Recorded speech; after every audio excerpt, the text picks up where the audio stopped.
ಸ್ನೇಹಿತರೆ, ಮೀಡಿಯಾ ಮಾಸ್ಟರ್ಸ್ಗೆ ಸ್ವಾಗತ ಸುಸ್ವಾಗತ. ಗೆಳೆಯರೆ, ಕಲಿಯುಗದ ದೈವ, ಕೋಟ್ಯಂತರ ಜನರ ಶ್ರದ್ಧಾ ಕೇಂದ್ರ, ಜಗತ್ತಿನ ಅತ್ಯಂತ ಶ್ರೀಮಂತ ದೈವ ಅಂತ ಕರೆಸಿಕೊಳ್ಳುವ ಶ್ರೀವಾರಿ ಸನ್ನಿಧಿಯಲ್ಲಿ ಒಂದು ಮಹದ್ ಅಪಚಾರ ಆಗಿದೆ. ತಿಮ್ಮಪ್ಪನ ಪ್ರಸಾದ ತಯಾರು ಮಾಡೋದಕ್ಕೆ ಬಳಸಲಾಗ್ತಾ ಇದ್ದ ತುಪ್ಪದಲ್ಲಿ ಪ್ರಾಣಿಗಳ ಕೊಬ್ಬು, ಇನ್ನಿತರ ಕಳಪೆ ಎಣ್ಣೆಗಳನ್ನ ಸೇರಿಸಲಾಗಿತ್ತು ಅನ್ನೋ ಅಂಶ ಭಕ್ತರಿಗೆ ದಂಗುಬಳಿಸಿದೆ. ಹಾಗಾದ್ರೆ ಏನಿದು ತಿರುಪತಿ ತಿಮ್ಮಪ್ಪನ ಪ್ರಸಾದದ ಕಥೆ? ಅಲ್ಲಿಗೆ ಅಷ್ಟೊಂದು ಕಲಬೆರಕೆ ತುಪ್ಪವನ್ನ ಸಪ್ಲೈ ಮಾಡಿದ್ಯಾರು? ಯಾರೆಲ್ಲ ತಿರುಪತಿಗೆ ತುಪ್ಪವನ್ನ ಪೂರೈಸಿದ್ದಾರೆ? ಇಲ್ಲಿ ಪ್ರಸಾದ ತಯಾರಿಕೆಗೆ ಬಳಸಲಾಗ್ತಾ ಇದ್ದ ತುಪ್ಪ ಕಲಬೆರಕೆ ಆಗಿದ್ದು ಹೇಗೆ? ಅದು ಉದ್ದೇಶಪೂರ್ವಕವಾಗಾಯ್ತಾ ಅಥವಾ ತಿರುಪತಿ ತಿಮ್ಮಪ್ಪನ ದೇವಸ್ಥಾನದ ಆಡಳಿತ ಮಂಡಳಿಯ ಭ್ರಷ್ಟಾಚಾರಕ್ಕೆ ಅಲ್ಲಿ ಪ್ರಸಾದ ಕಲಬೆರಕೆ ಆಯ್ತಾ ಅನ್ನೋ ಬಗ್ಗೆ ಒಂದಷ್ಟು ಮಾಹಿತಿಯನ್ನ ನಾವಿಲ್ಲಿ ನೋಡೋಣ. ಗೆಳೆಯರೆ, ಈಗಂತೂ ಎಲ್ಲಿ ನೋಡಿದ್ರು ಕಲಬೆರಕೆ. ಪ್ಲಾಸ್ಟಿಕ್ ಅಕ್ಕಿ, ಪ್ಯಾರಾಫಿನ್ ಆಯಿಲ್, ಅಜಿನೋಮೋಟೋ, ಹೀಗೆ ಆಹಾರದ ಗುಣಮಟ್ಟ ಹಳ್ಳ ಹಿಡಿದು ಹೋಗಿದೆ. ಆದರೆ ಲಕ್ಷಾಂತರ ಜನ ಭೇಟಿ ಕೊಡುವ, ಕೋಟ್ಯಂತರ ಮಂದಿಯ ಶ್ರದ್ಧಾ ಕೇಂದ್ರ ಅನ್ನಿಸಿಕೊಳ್ಳುವ ಒಂದು ಪ್ರಸಿದ್ಧ ದೇವಸ್ಥಾನದಲ್ಲಿ ತಯಾರು ಮಾಡುವ ಪ್ರಸಾದ ಇದೆಯಲ್ಲ, ಅದರಲ್ಲೂ ಕಲಬೆರಕೆ ಉಂಟಾಗುವುದು, ಜೊತೆಗೆ ಅಶುದ್ಧ ಪದಾರ್ಥಗಳನ್ನು ಬಳಸಿ ಪ್ರಸಾದ ತಯಾರು ಮಾಡೋದಿದೆಯಲ್ಲ, ಅದಕ್ಕಿಂತಲೂ ನಾಚಿಕೆಗೇಡಿನ ವಿಷಯ ಬಹುಶಃ ಮತ್ತೊಂದಿರಲಾರದು. ಈಗ ಅಂಥದ್ದೊಂದು ಅಪವಾದಕ್ಕೆ ಮತ್ತು ಅಪಸವ್ಯಕ್ಕೆ ತಿರುಪತಿಯ ಪ್ರಸಾದ ತುತ್ತಾಗ್ತಾ ಇದೆ. ತಿರುಪತಿಯಲ್ಲಿ ಕೊಡಲಾಗ್ತಾ ಇದ್ದ ಲಾಡು ಪ್ರಸಾದದಲ್ಲಿ ಪ್ರಾಣಿಗಳ ಕೊಬ್ಬು ಸೇರಿದೆ ಅನ್ನೋ ಅಂಶ ಇದೆಯಲ್ಲ, ಅದು ನಿಜಕ್ಕೂ ಕೋಟ್ಯಂತರ ಹಿಂದೂಗಳ ಶ್ರದ್ಧೆಯ ಮೇಲೆ ನಡೆದ ಆಘಾತ ಅನ್ನಿಸ್ತಾ ಇದೆ. ನಿಮಗೆ ಗೊತ್ತೇ ಇದೆ, ತಿರುಪತಿಯ ಶ್ರೀವಾರಿ ಪ್ರಸಾದ ಲಡ್ಡು ಜಗದ್ವಿಖ್ಯಾತಿಯನ್ನು ಪಡ್ಕೊಂಡಿತ್ತು. ತಿರುಪತಿಗೆ ಯಾರಾದರೂ ಹೋದರೆ ನಮಗೂ ಒಂದು ಲಡ್ಡು ತಂದು ಕೊಡಿ ಅನ್ನೋ ಭಕ್ತರ ಸಂಖ್ಯೆ ತುಂಬಾನೇ ದೊಡ್ಡದಿತ್ತು. ಇನ್ನು ಕೆಲವರು ತಿರುಪತಿ ಲಡ್ಡಿನ ಮುಂದೆ ಇನ್ಯಾವ ಲಾಡು ಕೂಡ ರುಚಿಸೋದಿಲ್ಲ ಅನ್ನೋ ಮಾತುಗಳನ್ನು ಹೇಳ್ತಾ ಇದ್ರು. ಅಷ್ಟೊಂದು ಪವಿತ್ರವಾಗಿ, ಶುದ್ಧವಾಗಿ, ರುಚಿಯಾಗಿ ಇರ್ತಾ ಇದ್ದ ಲಾಡು ಇತ್ತೀಚೆಗೆ ಬೇರೆಯದ್ದೇ ವಾಸನೆ ಬರುವುದಕ್ಕೆ ಶುರುವಾಗಿತ್ತು. ಎಲೆಕ್ಷನ್ಗೂ ಮೊದಲೇ ಈ ಬಗ್ಗೆ ತೆಲುಗುದೇಶಂ ಪಕ್ಷದ ನಾಯಕ ಮತ್ತು ಇವತ್ತಿನ ಆಂಧ್ರ ಪ್ರದೇಶದ ಮುಖ್ಯಮಂತ್ರಿ ಚಂದ್ರಬಾಬು ನಾಯ್ಡು ಒಂದಷ್ಟು ಆರೋಪಗಳನ್ನು ಮಾಡಿದರು. ತಿರುಪತಿಯ ಲಾಡುವಿನಲ್ಲಿ ಕಲಬೆರಕೆ ತುಪ್ಪ ಬೆರೆಸ್ತಾ ಇದ್ದಾರೆ, ಅದರಲ್ಲಿ ಪ್ರಾಣಿಗಳ ಕೊಬ್ಬನ್ನು ಬಳಸ್ತಾ ಇರೋ ಅನುಮಾನಗಳಿವೆ ಅನ್ನೋ ಆರೋಪಗಳನ್ನು ಮಾಡಿದರು. ಆದರೆ ಅವತ್ತಿಗೆ ಅದು ರಾಜಕೀಯ ಆರೋಪದ ಹಾಗೆ ಕೇಳಿ ಬಂದಿತ್ತು. ಜೊತೆಗೆ ಆರೋಪ ಮಾಡಿದ್ದು ತೆಲುಗುದೇಶಂ ಪಕ್ಷದ ನಾಯಕ, ಆಡಳಿತದಲ್ಲಿದ್ದು YSRCP ಪಕ್ಷ, ಜಗನ್ಮೋಹನ್ ರೆಡ್ಡಿ ಮುಖ್ಯಮಂತ್ರಿಯಾಗಿದ್ರು. ಹೀಗಾಗಿ ಚಂದ್ರಬಾಬು ನಾಯ್ಡು ಮಾಡಿದ ಆರೋಪಕ್ಕೆ ರಾಜಕೀಯ ರಂಗು ಸೇರಿಕೊಳ್ತು. ಜಗನ್ಮೋಹನ್ ರೆಡ್ಡಿಯ ಬೆಂಬಲಿಗರು ಈ ಆರೋಪವನ್ನ ಅಲ್ಲಗೆಳೆದರು. ಅಲ್ಲಿ ತಿರುಪತಿ ಕೋಟ್ಯಂತರ ಹಿಂದೂಗಳ ಶ್ರದ್ಧಾ ಕೇಂದ್ರ, ಅಲ್ಲಿನ ಪ್ರಸಾದದ ಬಗ್ಗೆ ಒಂದು ಆರೋಪ ಬಂದ್ರೆ ಅದನ್ನ ಪರೀಕ್ಷೆ ಮಾಡಬೇಕು ಅನ್ನೋ ಚಿಕ್ಕ ಕಾಳಜಿ ಕೂಡ ಇಲ್ಲದೆ ಒಂದು ದೊಡ್ಡ ಅಪವಾದ ರಾಜಕೀಯದ ಬಣ್ಣವನ್ನ ಬಳಕೊಂಡು ಮೂಲೆ ಗುಂಪಾಗಿ ಹೋಯಿತು.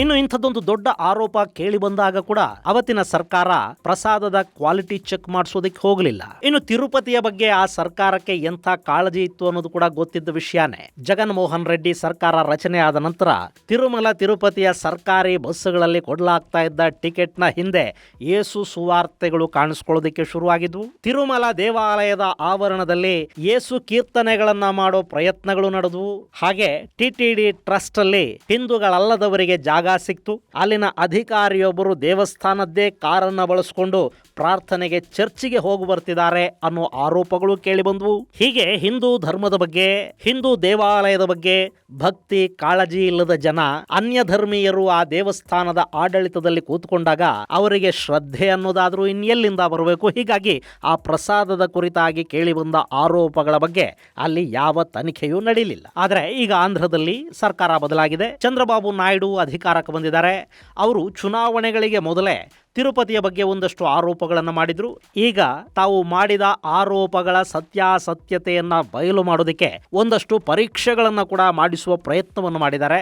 TTD ಟ್ರಸ್ಟ್ಗೆ ಕೂಡ ಒಂದಷ್ಟು ಬದಲಾವಣೆಗಳನ್ನು ತಂದಿರುವ ಚಂದ್ರಬಾಬು ನಾಯ್ಡು ಲಾಡು ಪ್ರಸಾದಕ್ಕೆ ಬಳಕೆಯಾಗ್ತಾ ಇದ್ದ ತುಪ್ಪವನ್ನ ವೈಜ್ಞಾನಿಕವಾಗಿ ಪರೀಕ್ಷಿಸುವ ಕೆಲಸವನ್ನು ಕೂಡ ಮಾಡಿದ್ದಾರೆ. ಈ ಬಗ್ಗೆ ಸಾಕಷ್ಟು ಟೆಸ್ಟ್ಗಳಾದ ನಂತರ ಆ ತುಪ್ಪವನ್ನ NDDB CALF ಲ್ಯಾಬ್ಗೆ ಕಳುಹಿಸಲಾಯಿತು. ಆ ಲ್ಯಾಬ್ನ ವರದಿ ಬರುವಷ್ಟರಲ್ಲಿ ತಿರುಪತಿ ಲಾಡು ಬಗ್ಗೆ ಸಾಕಷ್ಟು ಕಥೆಗಳು ಕೂಡ ಆರಂಭ ಆಗಿತ್ತು. ಅಲ್ಲಿ ಪ್ರಾಣಿಗಳ ಕೊಬ್ಬನ್ನ ಬೆರೆಸಿದ ತುಪ್ಪವನ್ನ ಪ್ರಸಾದಕ್ಕೆ ಬಳಸಲಾಗ್ತಾ ಇತ್ತು ಅನ್ನೋ ಆರೋಪಗಳು ಕೇಳಿ ಬಂದಿದ್ವು.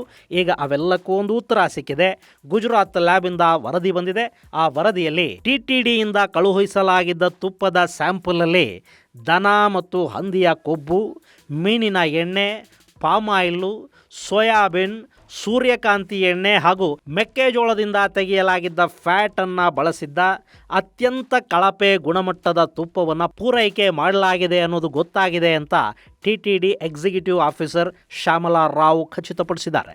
ಇದು ಈಗ ಮತ್ತೆ ಆಡಳಿತ ಪಕ್ಷ ಹಾಗೂ ಪ್ರತಿಪಕ್ಷಗಳ ನಡುವೆ ವಾಕ್ಸಮರಕ್ಕೆ ಕಾರಣ ಆಗ್ತಾ ಇದೆ. ಅಲ್ಲದೆ ಈ ರೀತಿಯ ಕಳಪೆ ತುಪ್ಪವನ್ನು ಪೂರೈಸಿದ್ದು ಯಾರು ಅನ್ನೋದು ಕೂಡ ಗೊತ್ತಾಗಿದೆ. ಅವರ ವಿರುದ್ಧ ಕ್ರಮ ಕೈಗೊಳ್ತೀವಿ ಅನ್ನೋ ಮಾತನ್ನು ಕೂಡ ಟಿಟಿಡಿಯ ಆಡಳಿತಾಧಿಕಾರಿ ಶ್ಯಾಮಲ ರಾವ್ ಹೇಳಿದ್ದಾರೆ. ಗೆಳೆಯರೆ, ತಿರುಪತಿಗೆ ಲಾಡು ಪ್ರಸಾದಕ್ಕಾಗಿ ತುಪ್ಪವನ್ನು ಪೂರೈಸುವ ನಿಟ್ಟಲ್ಲಿ 5 ಸಂಸ್ಥೆಗಳಿಗೆ ಗುತ್ತಿಗೆಯನ್ನು ಕೊಡಲಾಗಿತ್ತು. ಅದರಲ್ಲಿ ನಮ್ಮ ಕರ್ನಾಟಕದ ನಂದಿನಿ ಕೂಡ ಇತ್ತು. ಹಾಗೆಯೇ ತಮಿಳುನಾಡಿನ ದಿಂಡಿಗಲ್ ಮೂಲದ AR ಡೈರಿ ಸೇರಿದ ಹಾಗೆ ತಿರುಪತಿಯಿಂದ 1,000 ಕಿಲೋಮೀಟರ್ ಸುತ್ತಳತೆಯಲ್ಲಿನ ಇನ್ನೂ 3 ಸಂಸ್ಥೆಗಳಿಂದ ತುಪ್ಪವನ್ನು ಖರೀದಿ ಮಾಡಲಾಗ್ತಾ ಇತ್ತು. 2023 ಫೆಬ್ರವರಿಯ ಲೆಕ್ಕಾಚಾರದ ಪ್ರಕಾರ ಟಿಟಿಡಿ 10 ಲಕ್ಷ ಕೆಜಿಯಷ್ಟು ತುಪ್ಪವನ್ನು ತರಿಸ್ಕೊಂಡಿತ್ತು. ಆ ಸಂದರ್ಭದಲ್ಲಿ ತುಪ್ಪದಲ್ಲಿ ವೆಜಿಟಬಲ್ ಆಯಿಲ್ನ ಬಳಕೆ ಮಾಡಲಾಗಿದೆ ಅನ್ನೋ ಕಾರಣ ಕೊಟ್ಟು 42 ಟ್ರಕ್ಗಳಷ್ಟು ತುಪ್ಪವನ್ನು ವಾಪಸ್ಸು ಕೂಡ ಕಳುಹಿಸಿದ್ರು. ಆ ಬಳಿಕ ನಮ್ಮ ರಾಜ್ಯದ ನಂದಿನಿ ಬ್ರ್ಯಾಂಡ್ ಜೊತೆ ಕೂಡ ಆಂಧ್ರದ ಅವತ್ತಿನ ಸರ್ಕಾರ ಕಿರಿಕ್ ಮಾಡಿಕೊಳ್ತು. ಕಡಿಮೆ ಬೆಲೆಗೆ ತುಪ್ಪವನ್ನು ಕೊಡಿ ಅಂತ ನಂದಿನಿಗೆ ಕೇಳಿದ್ರು. ನಂದಿನಿ ಬೆಲೆ ಕಡಿಮೆ ಮಾಡೋದಕ್ಕೆ ಸಿದ್ಧ ಇರಲಿಲ್ಲ. ಹೀಗಾಗಿ ಕರ್ನಾಟಕದ ನಂದಿನಿ ತುಪ್ಪದ ಖರೀದಿಯನ್ನ ಅವತ್ತಿಗೆ ಟಿಟಿಡಿ ತಾತ್ಕಾಲಿಕವಾಗಿ ನಿಲ್ಲಿಸಿತು. ಆ ಬಳಿಕ ಮತ್ತೆ ನಂದಿನಿ ತುಪ್ಪವನ್ನು ಟಿಟಿಡಿ ತಗೊಳ್ತಾ ಇದೆ. ಹೀಗೆ ಕಳೆದ ವರ್ಷದಿಂದ ತಿರುಪತಿ ಲಾಡು ಹಾಗೂ ಅದಕ್ಕೆ ಬಳಸಲಾಗ್ತಾ ಇರೋ ತುಪ್ಪದ ಬಗ್ಗೆ ಒಂದಷ್ಟು ಅನುಮಾನಗಳು ವ್ಯಕ್ತ ಆಗ್ತಾ ಇದ್ವು. ಈಗ ಆ ಅನುಮಾನಗಳು ಕ್ಲಿಯರ್ ಆಗಿವೆ. ತಮಿಳುನಾಡು ಮೂಲದ AR ಡೈರಿಯಿಂದ ಸಪ್ಲೈ ಆಗಿದ್ದ ತುಪ್ಪ ಕಳಪೆ ಗುಣಮಟ್ಟದ ತುಪ್ಪ ಆಗಿತ್ತು ಮತ್ತು ಅದರಲ್ಲಿ ಸೇರಿಸಬಾರದನ್ನೆಲ್ಲ ಸೇರಿಸಲಾಗಿತ್ತು ಅನ್ನೋದು ಗೊತ್ತಾಗಿದೆ. ಹೀಗಾಗಿ ಆ ಕಂಪನಿಯನ್ನ ಟಿಟಿಡಿ ಆಡಳಿತ ಮಂಡಳಿ ಈಗ ಬ್ಲ್ಯಾಕ್ ಲಿಸ್ಟ್ಗೆ ಸೇರಿಸಿದೆ. ಈ AR ಡೈರಿ ಅನ್ನೋದನ್ನ ರಾಜಶೇಖರ್ ಅನ್ನೋರು ನಡೆಸ್ತಾರೆ. ಅದಕ್ಕೆ 3 ಜನ ಡೈರೆಕ್ಟರ್ಗಳಿದ್ದಾರೆ. ಸಾಕಷ್ಟು ವರ್ಷಗಳಿಂದ ತಿರುಪತಿಗೆ ತುಪ್ಪವನ್ನು ಸಪ್ಲೈ ಮಾಡ್ತಾ ಇದ್ದೀವಿ ಅಂತ ಕಂಪನಿ ಹೇಳ್ಕೊಳುತ್ತೆ. ಆದರೆ ಈಗ ಸಿಕ್ಕಿರೋ ಕಲಬೆರಕೆ ತುಪ್ಪ ಇದೇ ಡೈರಿಯದ್ದು ಅಂತ ಹೇಳಲಾಗ್ತಾ ಇದೆ. ಹೀಗಾಗಿ ಅವರ ವಿರುದ್ಧ ಟಿಟಿಡಿ ಈಗ ಕಾನೂನು ಸಮರಕ್ಕೆ ಕೂಡ ಮುಂದಾಗತ್ತೆ.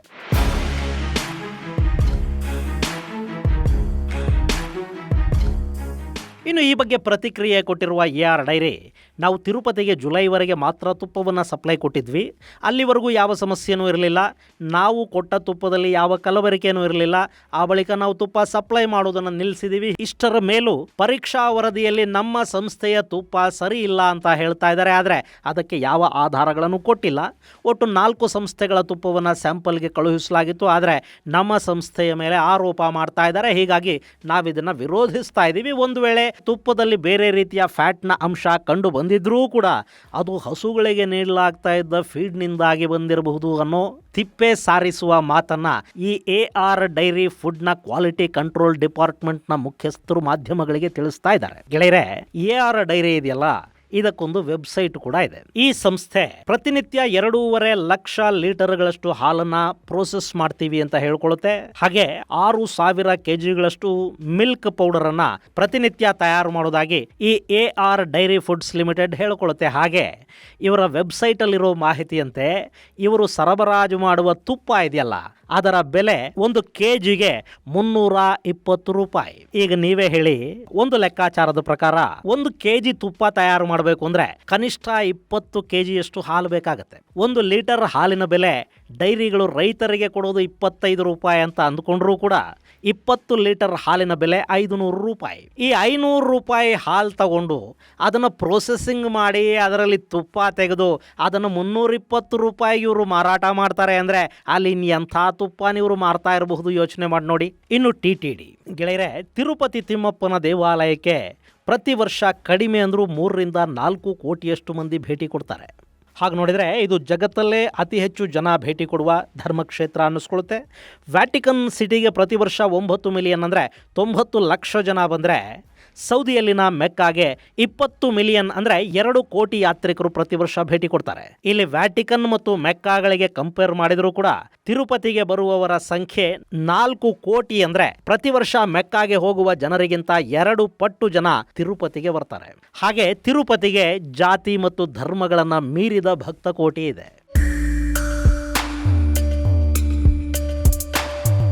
ಅಂಥದ್ದೊಂದು ಪವಿತ್ರ ಕ್ಷೇತ್ರದ ಆಡಳಿತವನ್ನ ನೋಡ್ಕೊಳ್ಳೋ ಟ್ರಸ್ಟು ಇಂಥ ನೀಚ ಕೆಲಸಕ್ಕಿಳಿಯೋದಿದೆಯಲ್ಲ, ಇದಕ್ಕಿಂತಲೂ ಅಸಹ್ಯಕರ ಮತ್ತು ಮಾನಗೇಡಿ ಘಟನೆ ಇನ್ನೊಂದಿರೋದಕ್ಕೆ ಸಾಧ್ಯನೇ ಇಲ್ಲ. ಗೆಳೆಯರೆ, ಇಲ್ಲಿ ತುಪ್ಪಕ್ಕೆ ಪ್ರಾಣಿಗಳ ಕೊಬ್ಬನ್ನ ಬೆರೆಸಿದ್ರು ಅನ್ನೋ ವಿಷಯನ ಒಂದ್ ಸ್ವಲ್ಪ ಪಕ್ಕಕ್ಕಿಡೋಣ. ಕೋಟ್ಯಂತರ ಜನ ಭೇಟಿ ಕೊಡೋ ಒಂದು ಧಾರ್ಮಿಕ ಕ್ಷೇತ್ರದಲ್ಲಿ ಪ್ರಸಾದವನ್ನ ತಯಾರು ಮಾಡುವಾಗ ಅದರ ಕ್ವಾಲಿಟಿಯ ಬಗ್ಗೆ ಒಂದಷ್ಟು ಗಮನ ಕೊಡಬೇಕಾದ ಜವಾಬ್ದಾರಿ ಅಲ್ಲಿನ ಆಡಳಿತ ಮಂಡಳಿಗಿರ್ಬೇಕಲ್ವಾ. ನಾವು ಗಣಪತಿ ಪೆಂಡಾಲ್ಗಳಲ್ಲಿ ಕೊಡೋ ಪ್ರಸಾದಕ್ಕೆ ಕೂಡ ಈಗ ಅನುಮತಿಯನ್ನ ತಗೋಬೇಕು, ಅದರ ಕ್ವಾಲಿಟಿ ಚೆಕ್ ಮಾಡಬೇಕು ಅನ್ನೋ ಕಾನೂನುಗಳನ್ನ ಸರ್ಕಾರ ತರ್ತಾ ಇರುವಾಗ ಸಾಕಷ್ಟು ದೇವಸ್ಥಾನಗಳಲ್ಲಿ ಹಂಚುವ ಪ್ರಸಾದಗಳಿಂದ ಅನಾಹುತಗಳು, ಪ್ರಾಣಹಾನಿಗಳು ಸಂಭವಿಸ್ತಾ ಇರುವಾಗ ಕೋಟ್ಯಂತರ ಜನ ಭೇಟಿ ಕೊಡೋ ಒಂದು ದೇವಸ್ಥಾನದ ಪ್ರಸಾದದ ಬಗ್ಗೆ ಇಷ್ಟೊಂದು ನಿರ್ಲಕ್ಷ್ಯ ಅಂದರೆ ಅವರು ಹೊಟ್ಟೆಗೆ ಏನು ತಿಂತಾರೆ ಅನ್ನೋ ಪ್ರಶ್ನೆಯನ್ನು ಕೇಳಲೇಬೇಕಲ್ವಾ. ಇನ್ನು ಈ ದೇವಸ್ಥಾನಕ್ಕೆ ಸರಬರಾಜಾಗುವ ವಸ್ತುಗಳು, ಅಲ್ಲಿ ತಯಾರಾಗುವ ಪ್ರಸಾದದ ಬಗ್ಗೆ ಒಂದು ಸರಿಯಾದ ಕ್ವಾಲಿಟಿ ಚೆಕ್ ವ್ಯವಸ್ಥೆ ಕೂಡ ಅಲ್ಲಿಲ್ವಾ. ಅಲ್ಲಿಗೆ ಕೊಡೋ ತುಪ್ಪ ಹಾಗೂ ಇನ್ನಿತರ ಪದಾರ್ಥಗಳ ಕ್ವಾಲಿಟಿಯನ್ನು ಚೆಕ್ ಮಾಡೋದಕ್ಕೆ ಒಂದು ಲ್ಯಾಬ್ ಅನ್ನ ಸ್ಥಾಪನೆ ಮಾಡಬೇಕು ಅನ್ನೋ ಕಾಮನ್ ಸೆನ್ಸ್ ಅವರಿಗೆ ಬೇಡವಾ.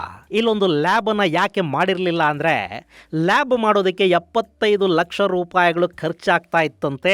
ಹೀಗಾಗಿ ಅಷ್ಟೊಂದು ಹಣ ಖರ್ಚು ಮಾಡಿ ಲ್ಯಾಬ್ ಮಾಡೋದು ಯಾಕೆ ಅಂತ ಯೋಚನೆ ಮಾಡಿ ಲ್ಯಾಬ್ ನಿರ್ಮಾಣ ಮಾಡಲಿಲ್ಲವಂತೆ.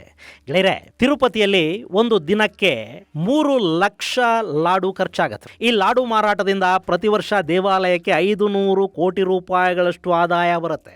ದೇವಸ್ಥಾನಕ್ಕೆ ಬರೋರು, ಅಲ್ಲಿನ ದರ್ಶನಕ್ಕಾಗಿ ಟಿಕೆಟ್ ತಗೊಳ್ಳೋರು, ಹುಂಡಿಗಳಿಗೆ ಹಣ ಹಾಕೋರು, ಅದರಿಂದ ಬರೋ ಹಣ ಇದೆಲ್ಲವನ್ನ ಹೊರತುಪಡಿಸಿ ಬರೀ ಲಾಡು ಮಾರಾಟದಿಂದ ತಿರುಪತಿ ದೇವಾಲಯಕ್ಕೆ 500 ಕೋಟಿ ರೂಪಾಯಿಗಳಷ್ಟು ಆದಾಯ ಬರುತ್ತೆ.